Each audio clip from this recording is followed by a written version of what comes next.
Bonjour les enfants, c'est papa. Bienvenue dans le troisième podcast de la journée, les enfants. Bienvenue à la clinique. Les enfants, vous pouvez sentir à quel point je me sens fier de vous. Après ces 2 heures de boycott intense, je me sens fier de vous. Avant toute chose, je voulais d'abord vous féliciter. Vous féliciter parce que dans notre long parcours vers la culture du peuple dont nous avons besoin pour construire le pays dont nous avons besoin, le premier test est un test important. Vous avez réussi à exprimer de la manière la plus audible possible votre ras-le-bol. Jamais le peuple camerounais n'a pu s'exprimer de cette manière, avec un tel volume. Donc, on peut d'abord dire que s'il y a quelque chose qu'on peut féliciter dans cette campagne sur l'orange pourri et en mode avion, c'est que le peuple camerounais a réussi à parler d'une voix plus forte qu'elle n'a jamais parlé.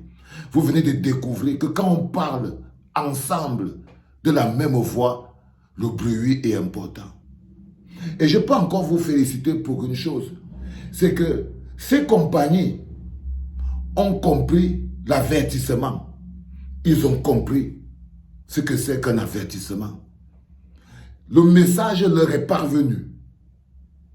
C'est très important que vous compreniez que quand vous n'êtes pas un vieux combattant, vous ne pouvez pas comprendre ce que c'est que mener une lutte de résistance. Vous ne pouvez donc pas reconnaître ce qu'on appelle une victoire ou une défaite.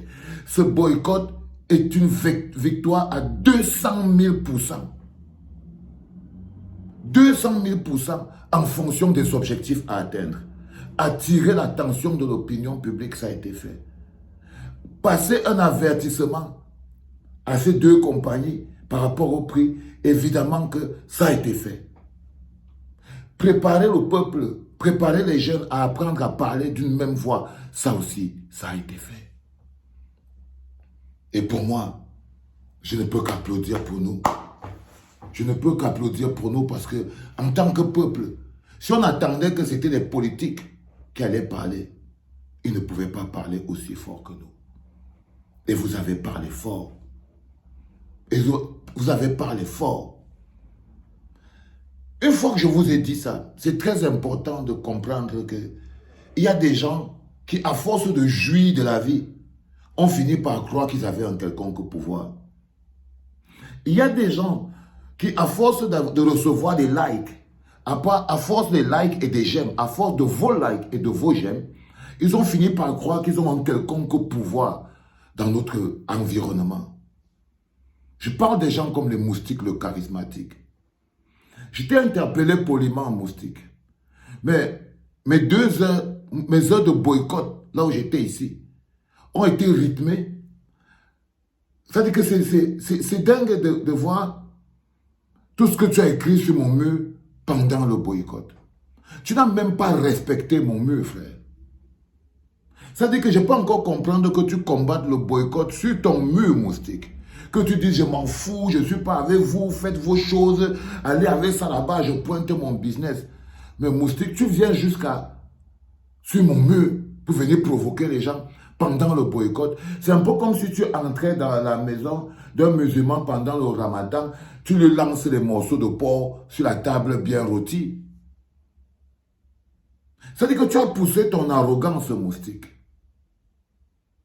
à venir sur le mur de quelqu'un qui est en train de faire le boycott, à venir sur le mur de quelqu'un qui avait le peuple, à venir sur mon mur pour venir perturber et t'engueuler avec les gens pour dire, mais ça vous dites que vous boycottez, mais ça vous êtes venir alors répondre, vous répondez quoi? Je crois qu'il y a quelque chose qui t'est monté à la tête, frère. Je crois que c'est les contrats de biens, des cadres, je crois que tout ça t'est monté à la tête, frère. Je suis vraiment persuadé. Si tu ne te remets pas en question, je ne sais pas, je vais me bagarrer pour rester le plus poli possible avec toi. Parce que c'est aussi ça l'amour que j'ai pour toi. Je ne peux pas, je suis surpris. Je suis surpris du dédain que tu as pour les Camerounais. Je suis surpris. Je ne savais pas que tu avais autant de mépris pour les Camerounais, moustique. Je ne sais pas où on t'a lancé quelque chose, ou c'est quoi, je n'ai rien compris. Mais l'une des victoires de ce boycott, c'est aussi que le boycott là a agi comme l'eau bénite sur les gens. Ça veut dire qu'il y a des gens qui ont été obligés d'exposer leur petitesse. Je prends par exemple l'autre fillette qu'on appelle Steve Fa. Tu vois, voilà un bonhomme aussi qui, il aurait pu se taire. Tu aurais pu te taire, Stevie. Mais tu avais besoin de démontrer aux gens que tu avais fait un boycott avant, ça n'a pas marché. Et aujourd'hui, tu viens combattre les boycotts. Tu vois ce que je veux dire? Ça veut dire que tu avais organisé une opération avant et ça n'avait pas marché. Parce que les gens ne t'avaient pas suivi, parce que ceci, parce que cela et tout. Résultat des courses pour toi, c'est donc la raison que vu que ce n'était pas, on n'avait pas accepté ta logique, alors il n'y a aucune logique qui ne doit être acceptée. Mais les gens ne te faisaient pas confiance, Stevie. Si les gens ne t'ont pas suivi dans ton opération, mais c'est parce que les gens ne te font pas confiance. Même pour mobiliser les gens, il faut un minimum de confiance. Il faut un minimum de confiance, frère. C'est-à-dire, il faut que le sujet soit quand même un sujet bien présenté. Peut-être que tu avais très mal présenté ton sujet. Peut-être que tu l'avais présenté avec arrogance, avec mépris. Peut-être que tu l'avais présenté mal. Parce que parfois, tu peux avoir un vrai problème, tu le présentes mal, ça ne prend pas les gens. Ça ne prend pas les gens. Peut-être que votre problème, c'est la manière. Et j'ai vu mon petit Malox. Je crois que vous avez fini par croire vraiment que vous êtes plus que les simples Camerounais. C'est-à-dire qu'il a passé tout son temps à détruire la mobilisation. Et quand il finit, il dit maintenant que vous avez fini de faire votre Ouaha, asseyons-nous maintenant pour faire quelque chose. Mais Malox, j'ai vu, pendant que les Ivoiriens, ils avaient les Nigérians avaient fait ce truc-là pour protester contre les violences policières. Je t'avais vu ta réponse aussi, tu étais avec tous les autres. Tu étais aussi dans le groupe là, non? Vous étiez avec les tenues scolaires. Tu étais même un chef de groupe de ce truc, Malox. Est-ce que quelqu'un était venu insulter ta mobilisation? Est-ce que les gens étaient venus dire, allez avec ça là-bas, on s'en fout, ne dérangez pas les gens, vous trompez, vous mentez. C'est parce que vous vous sentez au-dessus du peuple. Vous avez atteint un niveau de, je ne sais pas si c'est de la mégalomanie, ou si c'est quoi, ça veut dire que si ce n'est pas vous qui organisez des choses, ces choses ne peuvent pas marcher. Vous êtes vraiment la preuve que ce n'est pas facile de construire un peuple. Et que les éléments qui bloquent le peuple camerounais sont en fait à l'intérieur de son environnement. Bénéficient de ses likes et de ses partages. Donc, ce boycott a quand même, cette campagne a quand même eu quelque chose d'extraordinaire. C'est que ça a aussi permis à chacun d'entre vous de voir sa limite. Sa limite dans la pensée, sa limite dans la grandeur, sa limite dans la vie. C'est-à-dire, je ne sais pas comment vous vous sentez après ça. Moi, je me sens bien. Je me sens bien. Parce que les objectifs qu'on peut atteindre quand on lance une manifestation qui doit durer 2 heures de temps, le premier objectif est d'attirer l'attention. Et je crois que l'attention a été très bien attirée. Et que ces compagnies-là, en ce moment où on est en train de parler, sont en train de comprendre. Deuxième, ont compris le son de nos voix. Deuxième chose qui est une leçon importante, ils ont compris que c'était un avertissement. Ils ont aussi compris que c'était un avertissement. Troisième chose qui est encore une victoire, c'est que l'entreprise Camtel, qui est aussi là au Cameroun, a aussi compris son importance. C'est-à-dire que vous, les gens de Camtel, vous devez donc comprendre à quel point vous êtes important et ce que vous devez faire pour sécuriser. C'est à vous de sécuriser la souveraineté du peuple. C'est à vous de nous protéger. Et je crois qu'on les a interpellés. Moi, je suis parti sur le mur de Camtel. Mais Camtel, c'était un poste chaque 1 mois, 2 mois. Mais là, ils ont aligné au moins 6. Donc, il y a des choses qui bougent, les enfants. Quand vous n'êtes pas un vieux combattant, quand vous voyez des jouisseurs vouloir faire le travail des adultes, parce que c'est ça qui se passe. C'est-à-dire que quand vous voyez les petits jouisseurs, c'est-à-dire que vraiment, aujourd'hui, c'est-à-dire que ce n'est que des... Ils sont ceux qui sont là. C'est des enfants. C'est des enfants qui découvrent, on dirait des pédants arrivistes. C'est-à-dire que, je ne sais pas, ou je ne connais pas ce qui les dérange. Mais c'est vraiment de l'arrivisme fondamental. C'est-à-dire que celui alors de Steve Fa, Seigneur, Seigneur, Seigneur, qu'est-ce qu'on a fabriqué au Cameroun, Seigneur Dieu Tout-Puissant. Il y a de Steve Fa, celui qu'on appelle Steve, Seigneur. J'étais très déçu de ces trois personnes. Mais ça m'a permis de savoir. J'étais très déçu de Moustique parce que je ne le connaissais pas comme ça. Tellement méprisant, de l'arrogance. J'étais tellement déçu de lui. C'est-à-dire que ma déception est au niveau de l'amour que j'avais pour lui. Mais que j'ai même toujours pour lui. Parce qu'en fait, la seule personne à qui il a fait du mal, il croit qu'il a sécurisé ses business. Tu crois que tu as sécurisé Moustique, mais je te jure que dans le cœur des gens, tu as 1 million, même s'ils sont seulement 300. Si tu vas entrer, tu vas savoir. Tu vas savoir ce qu'ils ressentent de toi. Il y a beaucoup de gens qui te trouvent aujourd'hui dégueu.